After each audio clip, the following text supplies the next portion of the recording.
Sir பேசுகிறேன். ஒரு exhibition வந்தேன், ஃப்ரான்ச்சைசி எக்ஸிபிஷன். எனக்கு கோல்டு, த்ரோட்டு ப்ராப்ளம் இருந்தாலும் ஒர்க்கை தீஸ் வேணும் இல்லையா. இப்படியே வந்து பிஸ்னஸ் பண்ணுறதுனால அந்த பிஸ்னஸ் மண்டையில் ஏறலைன்னா தூக்கம் வராது. ஸோ அதனால் நல்லா டேப்லெட்லாம் எடுத்துக்கிட்டு ரெஸ்ட் எடுத்துக்கிட்டு வந்திருக்கேன். சுற்றி வந்ததில் ஒரு அதிசயம் மிராக்கிள். என்னுடைய 15 வருஷ கேரியரில் சினிமாவில் நான் பல லட்சம் ட்ரிப்பு சொன்ன ஒரு தாரக மந்திரம். ஆனால் மெஜாரிட்டியாக நான் சொன்னது நடிகர்களுக்காக. பட் இங்கே ஒரு மிராக்கிளே நடந்திருக்குது. என்ன மிராக்கிள்னா, டைரக்டர் அர்ஜுன் தீனா யார்கிட்ட வந்து பண்ணீங்க? நந்தினி மேடம். அவங்க என்ன படம் பண்ணியிருக்காங்க? சீரீஸு.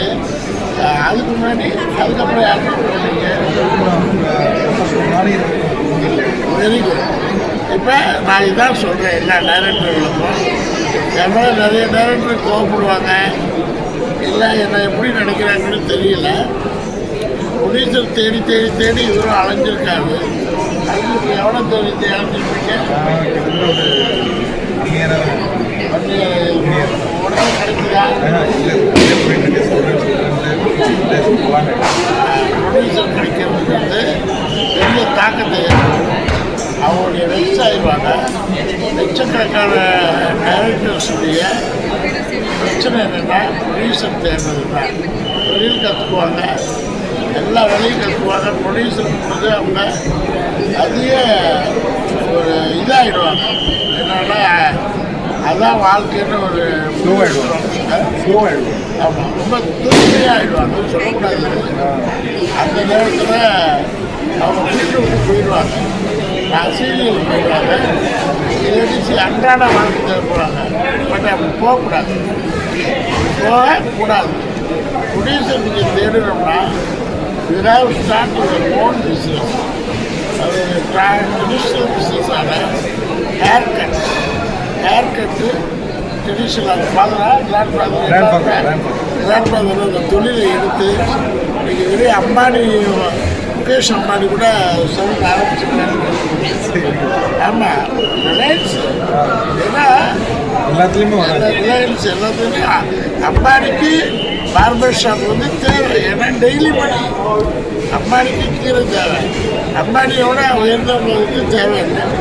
அம்பானியோட யாராவது உயர்ந்த பேசுகிற முகேஷ் அம்பானி, அவருடைய சில ஆட்டிடியூடு எனக்கு ரொம்ப பிடிக்கும். அப்போ இந்த பார்பர் ஷாப்லாம் ரொம்ப போராட்டம் பண்ணாங்கன்னு நினைக்கிறேன். பட் அவர் அந்த மாதிரி ஒரு சொல்கிற இந்த தொழிலில் உள்ள ஒரு கான்செப்ட் நீங்கள் லேபர் டிமாண்டு இவருக்கு சார் வந்து சொல்லுங்கள் சார், இது எப்படி ஆரம்பிச்சுங்க என்னன்னு சொல்லுவாங்க. பார்த்தீங்கன்னா ஸோ அதுக்கப்புறம் வந்து அவங்க எஸ்டாப்ளிஷ் பண்ணது. நம்ம எஸ்டாப்ளிஷ் பண்ணதுக்கு நான் சில ஐடியாஸ் கொடுத்தேன். நான் இப்போ சினி ஃபீல்டில் என்ன படிச்சிருக்கீங்க? டைரக்ஷன் கோர்ஸ் அதுதான் படித்து முடிச்சிருக்கேன். ஸோ நான் ஃபீல்டுக்குள்ளே வரும்போதே நான் அனுபவிச்சக்காக தான் முடிவு பண்ணிட்டு நான் அந்த ஆசை. எதுக்காக அந்த படத்தில் சொன்னீங்க? ஏன்னா எனக்கு ஃபிசிக்லேருந்து லைக் நம்மளோட தமிழ் சினிமாவில் அந்த அளவுக்கு பிடிக்கும்.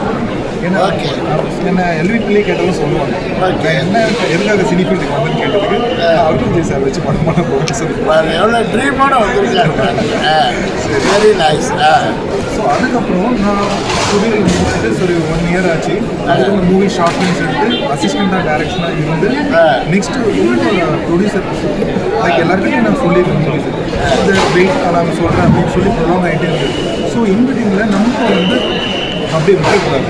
ஸோ நம்ம ஊக்குவிட்டா லைக் எல்லாரும் என் கூட இருந்தவங்க நிறைய பேர் எல்லாம் ஃபீல்டு போயிட்டாங்க, லைக் அவங்க மறந்துட்டாங்க சினிமா பற்றி அப்படின்ற மாதிரி ஆயிடுச்சு. நான் என்ன பிளான் பண்ணேன்னா, எனக்கு அது விடவே கூடாது. இன்பிட்வீனில் நம்ம சைட்லேயும் நம்ம பண்ணணும். என்னோட கிராண்ட் ஃபாதர் பிஸ்னஸை எலாபரேட் பண்ணேன். ஆனால் நான் இன்னைக்கு ப்ரொடியூசருக்கு பிளான் பண்ணி எழுதுவேன், கான்செப்ட்ஸ் எழுதுவேன், சீன்ஸ் எழுதுவேன், எல்லாமே என்கிட்ட இருந்துகிட்டு தான் இருக்கும். அதில் எந்த மிஸ்ஸிங்கும் எந்த சேஞ்சஸும் பண்ண மாட்டேன். அப்படியே தான் சார். Very nice. அதாவது 2 பிளாட்ஃபார்ம். இப்போ ஒன்று வந்து சினி ஃபீல்டு. இன்றைக்கி இந்த விஜய் சார் சம்பளம் வந்து உச்சத்தின் சம்பளம். Vijay, Ajith, Rajini சாருக்கெல்லாம் 150 crore 100 crore. அதே டைரக்டர்களுக்கு உச்ச சம்பளம் யாருக்கு? டேரக்டர்னா இப்போ லோகேஷ் சார். லோகேஷ் எவ்வளோ இருக்கும் சம்பளம்? 50 கோடி 100 கோடியை வச்சுக்கோங்க பேருக்கு. ஹிந்தியில் சொல்லுங்க.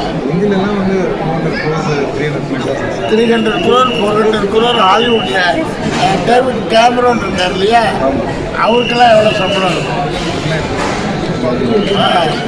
300 கோடி 400 கோடி 900 கோடியெல்லாம் சம்பளம் இருக்கும். அந்த உச்சத்தை மட்டும் தான் டைரக்டர் பார்ப்பாங்க, பிளாட்ஃபார்மில் பார்க்க மாட்டாங்க. அந்த மாதிரி ஒரு கண்டிஷனில் தான் உச்சத்தில் வந்து ஒரு டைரக்ஷன் ஃபீல்டில் மறக்காம பிரம்மாண்டமாக திங்க் பண்ணிட்டு உச்சத்தை நம்ம தொடும்போது நமக்கு சர்வைவல் கிடைக்காது, சாப்பாடு கிடைக்காது, ஃபேமிலி ரன் பண்ண முடியாது. சாதாரணமாக சொல்ல போனோம்னா சர்வைவல் லைஃப். அதுக்காக இந்த ப்ரொஃபஷனல் ஆரம்பித்து அதை அப்டேட் பண்ணி அதை ஃப்ரான்ச்சைசி பண்ணி இது நிறைய நடிகர்களை கூட்டிகிட்டு வந்து நிறைய விஷயங்கள் பண்ணிட்டு இருக்காங்க. ஸோ ஒரு வருங்காலத்தில் நான் ரொம்ப ஹாப்பி. நான் ப்ரொடியூசர் இருக்கு கண்டிப்பாக ஒரு ப்ரொடியூசர் பிடிக்கணும். அதுக்கான செலவுகள் ஆகும். ஒரு ப்ரொடியூசர் பிடிக்கணும்னா ஒரு 100 பேர் தேடணும். அந்த 100 பேரை தேடுறதுக்கு சக்தி வேணும். அப்போ அந்த சக்தி தான் எதுவுமே விட்டு இருக்குது. வருங்காலத்தில் ஒரு லோகேஷ் ஆகவோ டேவிட் கேமரனாகவோ வர்றதுக்கு டானிக்கை ரெடி பண்ணி அவார்ட் வாங்கி வெரி நைஸ். இப்போ இவருக்கு வந்து நான் ப்ரமோஷன் கொடுத்து 2 பேரும் தான் எடுத்த ஆக்டர் ப்ரொடியூசர் ஆகலாம். மேபி அது கடவுளுக்கு ஆக்டருக்கு கேரண்டீடு. ப்ரொடியூசர் வந்து டேரக்டர் இந்த மாதிரி ஒரு 2000 டைரக்டர்களை இதே மாதிரி ஊக்குவிக்கிறது, அவங்கள ப்ரொமோட் பண்ணுறது. ஒரு டைரக்டரை ப்ரொமோட் பண்ணி அவங்களுக்கு நல்ல கதையை எடுத்து மக்களுக்கு என்டர்டைன்மெண்ட் கொடுக்கணும். ஒரு டூரிஸ்ட் ஃபேமிலியாக இருக்கட்டும், ஒரு குடும்பஸ்தராக இருக்கட்டும், இல்லை நான் நடித்த சேதுபதியாக இருக்கட்டும், இப்போ நடிச்சுக்கிட்டு இருக்க ஆஃபீஸ் வெப்சீரியாக இருக்கட்டும், எல்லாமே ஒரு டைரக்டரோட டைரக்ஷனில் உருவான படங்கள் தான். So the credits to all director. காலத்தில் ப்ரொடியூசர் இல்லை அப்படிங்கிற வருத்தம் அப்கமிங் டைரக்டர் ஸ்பெஷலி வரவே கூடாது. நடிகர்களுக்கு டைரக்டருக்கு வாழ்வு கிடைச்சா நடிகர்கள் வந்து தான். ஸோ இந்த வீடியோட பதிவு என்னென்னா ஒரு எக்ஸாம்பிளாக வச்சுக்கலாம். அது 2 பேரும் சேர்ந்து சில முயற்சிகளை பண்ண போகிறோம். அது மாதிரி மனிதர்களை தேடும் போது தான் பண்ணுறாங்க. இது ப்ராக்டிக்கல். அதே மாதிரி என்னுடைய ரிசர்ச் குட் இன்வெஸ்ட்மெண்ட், நல்ல ரிட்டர்ன் கிடைக்கும். எவ்வளோ 10 lakhs 10 lakhsனா மந்த்லி எவ்வளோ ரெவன்யூ? மந்த்லி ரெவன்யூ பார்த்தீங்கன்னா உங்களுக்கு 2 to 3.5 lakhs நான் profit 1 lakh to 70. 10 lakh investment பண்ணால் 1 lakh ப்ராஃபிட். இன்வெஸ்ட்மெண்ட் அப்படியே டெப்ரிஷியேஷன் ஆகாது. அதுக்கான டெக்னிக்கல் செக்னாலஜி கற்றுக் கொடுப்பேன் டீமுக்கு. எனக்கு ஒரு பிடிச்சது ஆஸ் அ டைரக்டர் இதுக்கு வந்து நான் கொஞ்சமாக முயற்சி பண்ணுறோம். கூடிய விரைவில் இவர் டைரக்ஷனில் அவர் நல்ல பிக்சர் பண்ணுவேன். அது வெரி ஹாப்பி. இவரை மாதிரியே எல்லா டைரக்டரும் ஒரு தொழிலை வச்சு நான் எவ்வளோ டைரக்டர் சொல்லியிருக்கேன் அப்படின்னு சொல்லி பார்க்காதீங்க. கோயம்பேடு மார்க்கெட்டில் நேற்று 2 டைரக்டர் பார்த்தேன். ஏன்னா நம்மளுடைய தொழில் நானும் அப்படி தான். என் ஃபேமிலிங்கிற ஒரு பெரிய ஒரு பொறுப்பை வச்சுக்கிட்டே தான் நடிக்கணும். அதுலேருந்து வெளில வரணும். ஸோ சேனலை லைக் பண்ணுங்கள், ஷேர் பண்ணுங்கள். Okay, thank you.